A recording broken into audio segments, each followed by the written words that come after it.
Good morning, students. Welcome back to another session of data structures. In this session, I will be dealing the remaining operations of single linked list, and this is Unit 2, and this is my class 14. The topics that I will be discussing in this PPT are operations on single linked list, traversing a single linked list, searching for a node in a single linked list, then reversing a single linked list, then merging of two single linked list. That is, we have discussed the creation of single linked list, insertion operation of a single linked list, and deletion operation on a single linked list in the previous session. And the remaining operation, that is traversing, searching, reversing, and merging, will be discussed in this PPT. Okay. After that, I will also explain you the applications of single linked list, the advantages and disadvantages of single linked list. Okay, concentrate on it because this is one of the important questions which will be asked in your university examination. Okay, this is a sample single linked list. A single linked list or a linked list is nothing but a collection of nodes. That is, a node is nothing but contains two parts, that is one for storing the data and other for storing the link, that is the address of the next node in the linked list.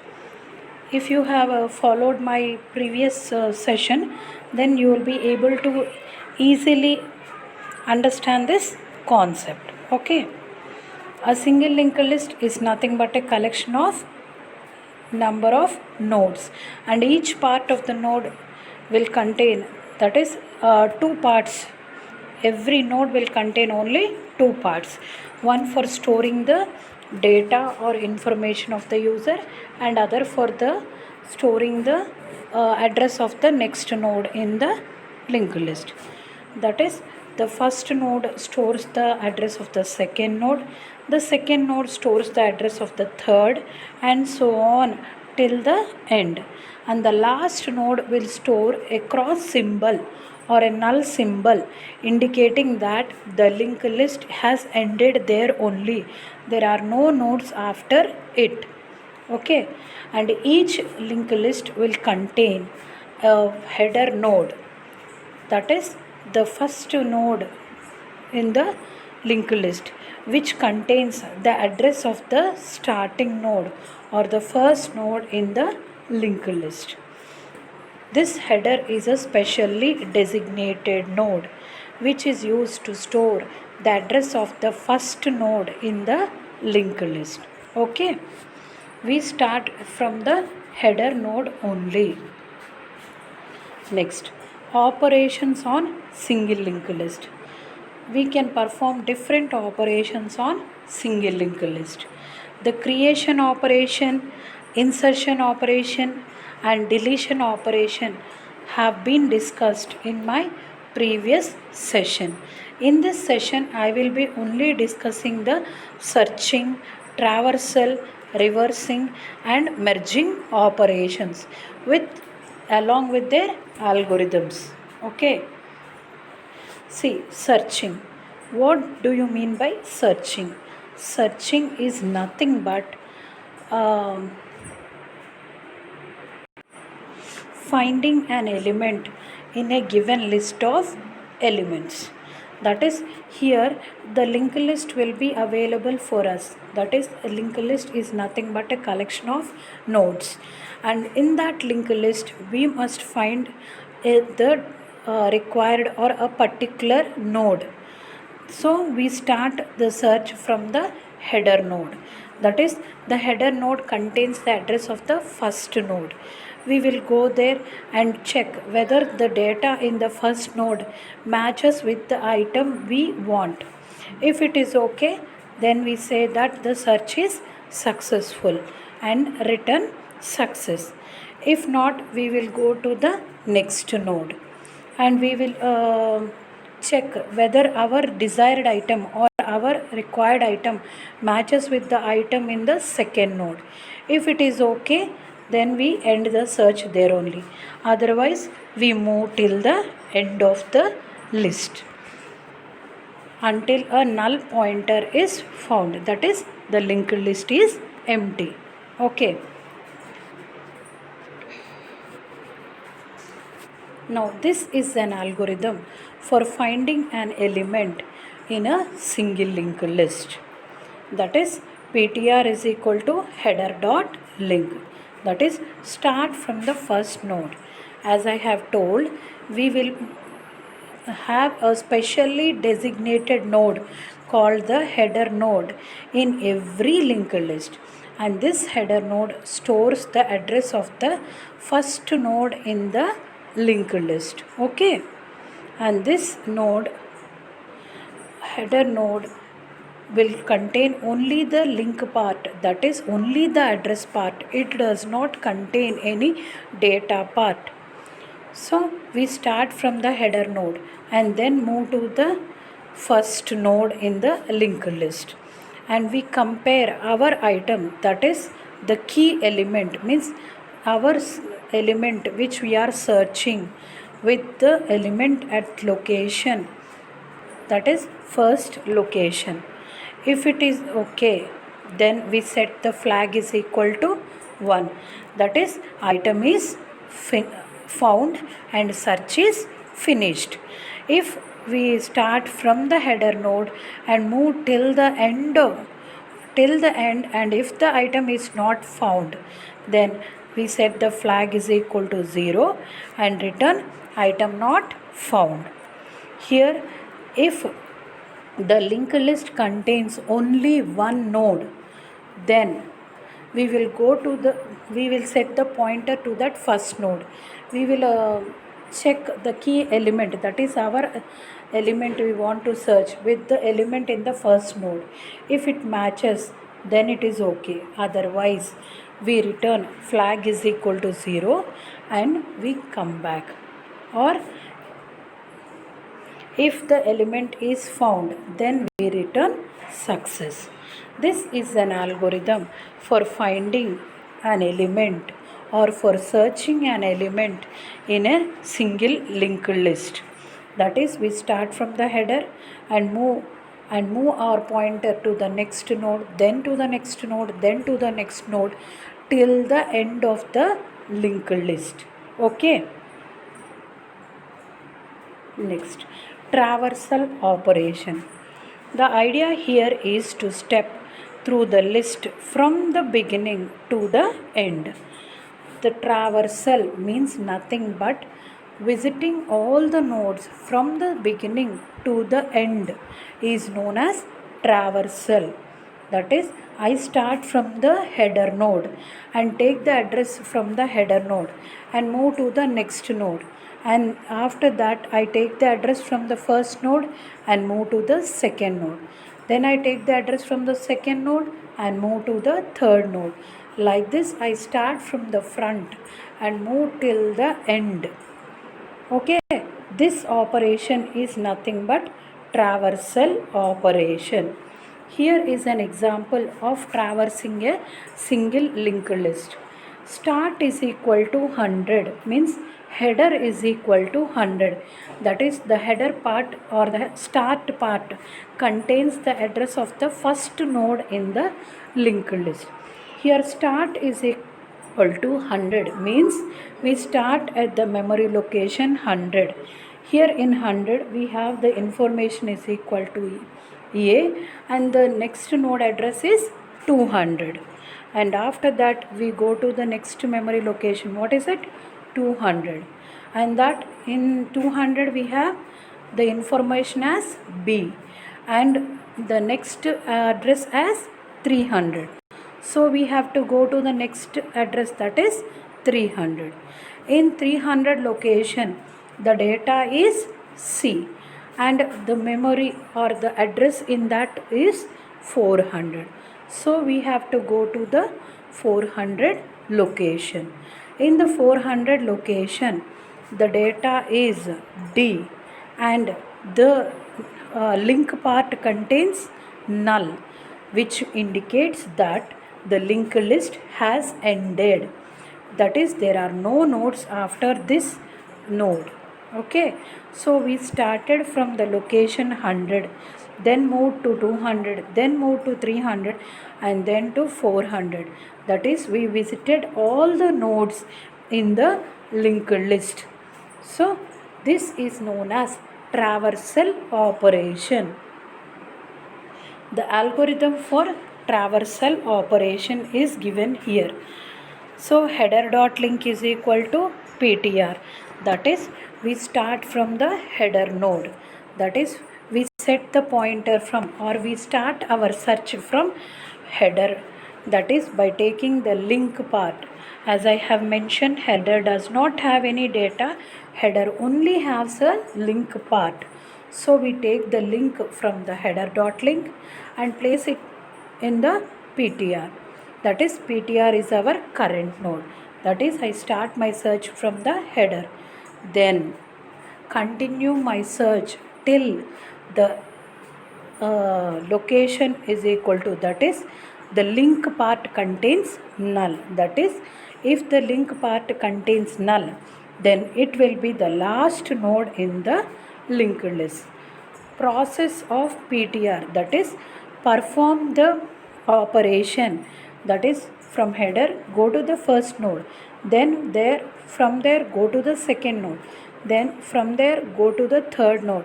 Continue this process until we find a null. Okay, this operation is called as traversal operation, and this algorithm is for traversing a single linked list. Next, reversing a single linked list. Reversing means the last node becomes the first node and the first becomes the last. Okay, here the reversing means nothing but we are moving the nodes, or the first node becomes the last node and the last node becomes the first node in this reversing process.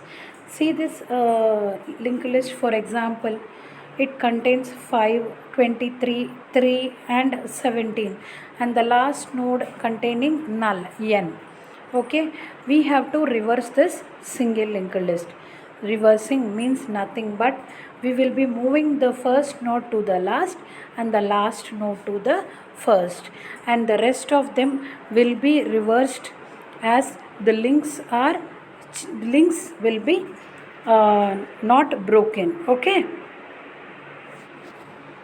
see, we need to make the last node to be pointing by the head node and the reverse the whole linked list. See that the last node in the linked list will be placed after the header node, and the first node after the header node will become the last node. Okay, first we traverse to the end of the list. It should be pointing to the null. Now we shall make it point to its previous node. We have to make sure that the last node is not the last. So we will have some temporary node which looks like the head node pointing to the last node.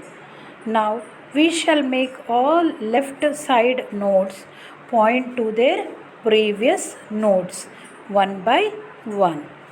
Except the first node pointed by the head node, all nodes should point to their preceders, making them their new successors. The first node will point to the null. Okay, we will make the head node point to the first node by using the temp node. The linked list is now reversed. See how we have reversed the linked list. This reversing a linked list is important. Okay, next, merging or combining two sorted linked list. It can be a sorted linked list or normal linked list. Merging means nothing but combining two or more linked list into one. Here we will take example of combining two linked list into one linked list. That is, every linked list will have a header node. Okay, this header node will be pointing to the first node in the linked list, and the second linked list also will have a header node, and this will point to the first node in the linked list. Okay, now our aim is to merge the two linked list. Let us assume that we are having two linked list, L1 and L2. Now our aim is to merge these two linked list into L1. The thing we will do is nothing but remove the header of the second linked list, that is L2. Here the two linked lists are L1 and L2, and the header of L2 is removed and the link of is placed in the last node of L1. That is, the first node address of L2 will be placed in the last node link of L1. Hence we are combining two linked lists. This is one procedure. See here example, sample 1 and sample 2. Here we are having one linked list. 5, 10, 15, 40 is in L1 and L2 contains 2, 3, 20. Now we want to sort the elements in these two linked lists and combine them into one. So what we do is we place the elements, or we arrange the elements in sorted order, and the output is given there: 2, 3, 5, 10, 15, 20, 40, by removing the links between them and giving them new links. Okay. Next, sample 2 is L1 is 1 and 1 and L2 is 2 and 4. Now the output is, we are just combining, that is concatenating. We are not sorting. In the second example, we are not sorting the items in the linked list. We are just combining those linked lists. That is, we are concatenating. 1 and 1 are from L1 and 2 and 4 are from L2. This is nothing but concatenation or combining two linked lists into one list. So combining or merging of two linked lists can be done in two ways. One is just concatenating and placing all the elements like that only. Other one is combining two linked lists and arranging the elements in the sorted order. Okay. Now coming to applications of single linked list. Polynomial expression representation, addition using linked list, multiplication using linked list, and last one is sparse matrix representation. Now coming to polynomial expression representation. What is a polynomial? A polynomial is nothing but any expression that is of the form, that is ax square or ax cube plus bx square plus cx plus so on. The expressions you get in mathematics, those expressions are known as polynomials, and these polynomials are represented in the computer memory using single linked list in the following format, that is quotient, exponent and link. Okay, two data part and one link part. That is, the data part is broken into two, and one for storing the quotient and one for storing the exponent. Okay, and the link part will point to the next node in the expression. Okay, all the elements in the polynomial That is, if we are having any expression of the form ax square plus bx plus c plus so on, then quotient will be stored in the first link, then exponents will be stored in the next link, and the link part will contain the address of the next term. Okay. See, here is an example of how we are representing an polynomial in the computer memory. The expression is 5x power 4 minus 8x cube plus 2x square plus 4x power 1 plus 9x power 0, that is 9x. Okay, this polynomial is represented in the memory using a single linked list in the following format.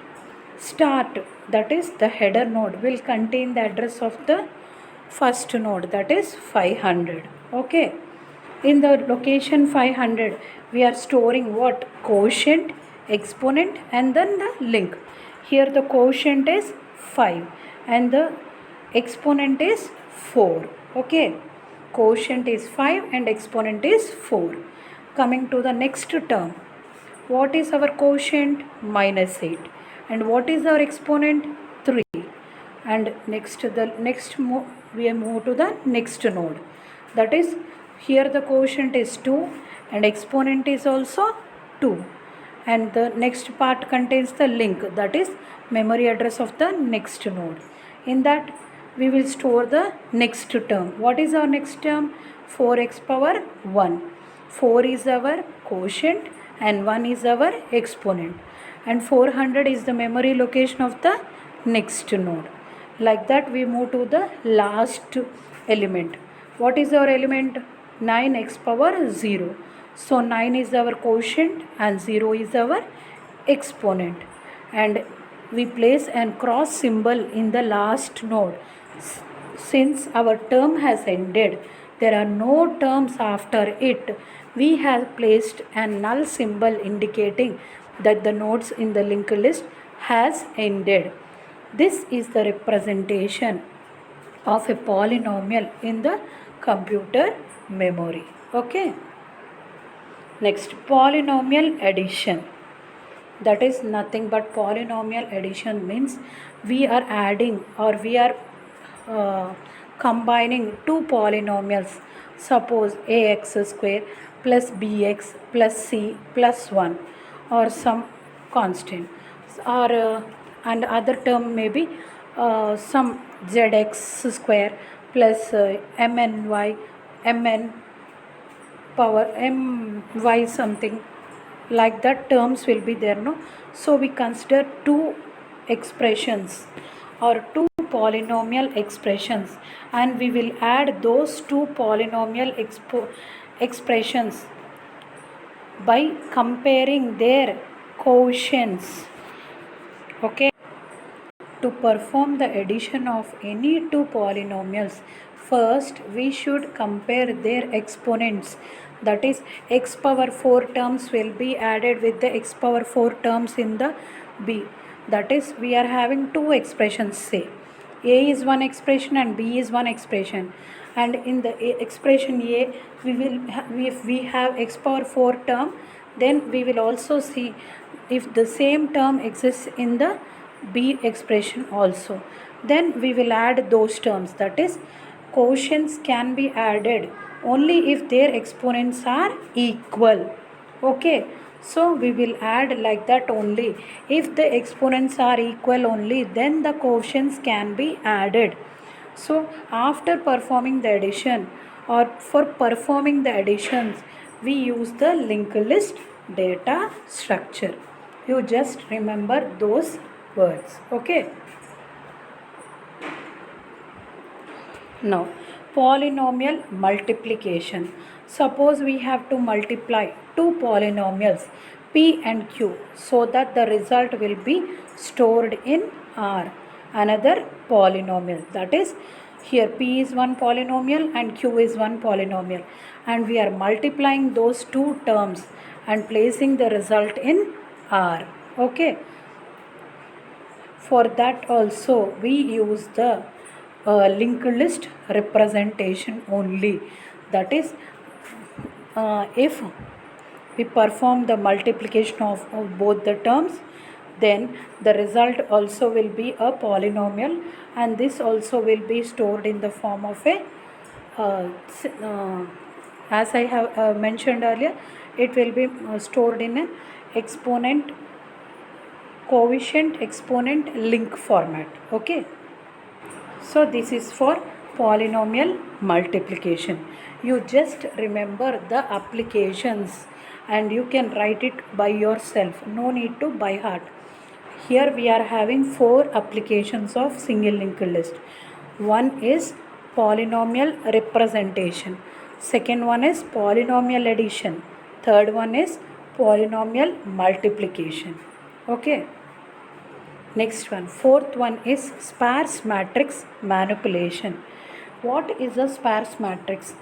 A sparse matrix is nothing but a matrix, that is, it can be an 3 by 2 or 4 by 2 or 2 by 2, any matrix. In this matrix, maximum number of elements will be 0. Okay, maximum number of elements in this matrix will be 0. Such a matrix is known as sparse matrix. So the items which we have to store in the sparse matrix will be limited. Maximum will be 0. Only 2 or 3 items need to be stored. Okay. Thus, for a sparse matrix of order m into n, we have to maintain m headers for all rows and n headers for all columns. The principle is that all the nodes, particularly in a row, are circularly linked with each other. Each row contains a header node. Okay. Here is a sparse matrix of order 6 into 5 containing 9 elements only. That is, this is a sparse matrix, and in this sparse matrix there are only 9 elements and the remaining elements are zeros. Okay. For representing such elements, if we use the normal representation, then memory wastage will be done, since we will also store the zeros. So such representations will not be suitable for representing sparse matrix. For representing normal matrix, we can use any representation, that is row, column, like that we can represent. But in this matrix, maximum are zeros. So memory wastage will be done if we store all the elements in an array or a linked list. So we will only store the elements whose values are not zeros in the linked list. It will be stored in this format, that is I, j, row, column and data. That is ith row, jth column, and what is the data to be stored and where to link the row and where to link the column. Like this we will store the sparse matrix in a linked list format. Okay, this is a representation for storing a sparse matrix in the linked list format. Okay. Now coming to the advantages of single linked list. Insertion and deletion can be done easily. It does not need movement of elements for insertion and deletion. It is not wasted as we can get space according to our requirements. Its size is not fixed. It can be extended or reduced according to the requirements. Elements may or may not be stored in consecutive memory available. Even then, we can store the data in computers. It is less expensive. As I have mentioned, the main advantages of single linked list or any linked list is that there are dynamic data structure. Dynamic means there will be no wastage of memory spaces. If a user wants a memory, then he will contact the memory manager, and if the node is available, he will give it and we will allocate it. If we don't want any node, the garbage collector will be activated and it will collect the node and return it to the memory manager. So no wastage of memory will be done in this.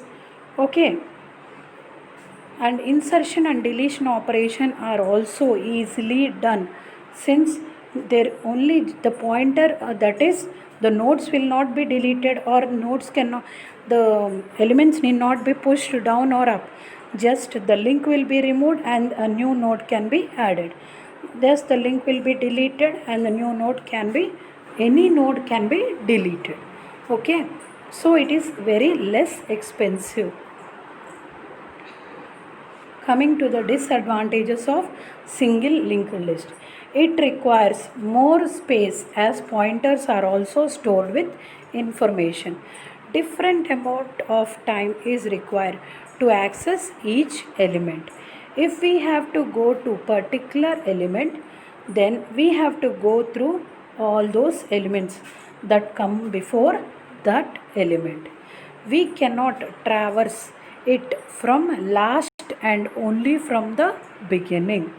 It is not easy to sort the elements stored in the linear linked list. Reverse traversing is really difficult. See, here these are the disadvantages of single linked list. The main disadvantage in a single linked list is we can start from the header and move till the end. That is, since this is a one-way list, that is like a one-way road, we can move in only one direction, we cannot traverse back. Okay, if we want to find an element, then we have to start from the header node and traverse all the elements till the end. So it is a time consuming process.